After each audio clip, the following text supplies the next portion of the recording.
কুড়িগ্রামে ভুরুঙ্গামারী উপজেলার ভারত সীমান্তের এক দোকানের সিসি ক্যামেরায় ধরা পড়ল এক চাঞ্চল্যকর ফুটেজ, জানিয়ে তোলপাড় নেটিজেনরা, একই সাথে দেশের গণমাধ্যমও। ভিডিওতে দেখা যায় রাতের আঁধারে রহস্যময় রোবট কুকুরের। এতে এলাকার মানুষের মধ্যে দেখা গেছে আতঙ্ক। ধারণা করা হচ্ছে এটি ভারতীয় সেনাবাহিনীর রোবট ডগ, তবে এখনও এ ব্যাপারে নিশ্চিত করেননি কেউ।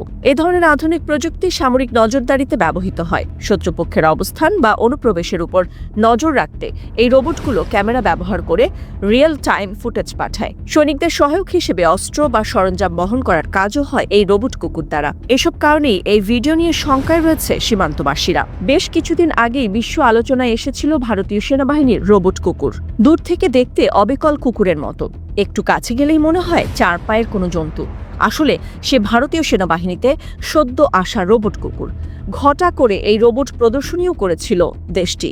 ভারতীয় সেনাবাহিনীতে 100টি রোবট কুকুর রয়েছে। এই যন্ত্রটি প্রায় 15 কিলোগ্রাম ভার বহনে সক্ষম। -40 ডিগ্রি থেকে 55 ডিগ্রি সেলসিয়াস তাপমাত্রাতেও কাজ করতে সক্ষম এটি। দুর্গম এলাকা, পাহাড়, কাদা বা পাহাড়ি পথেও এগুলো চার পায়ে সহজেই চলতে পারে। একই সাথে বিভিন্ন সময় আবহাওয়ার পূর্বাভাসও দিতে পারে এই রোবট কুকুর। তবে ভিডিওতে দেখা যাওয়া বস্তুটি আসলেই ভারতীয় রোবট কিনা এ বিষয়ে নিশ্চিত করেনি কেউ। তবে এ নিয়ে আতঙ্ক ছড়িয়ে পড়েছে সীমান্ত এলাকায়।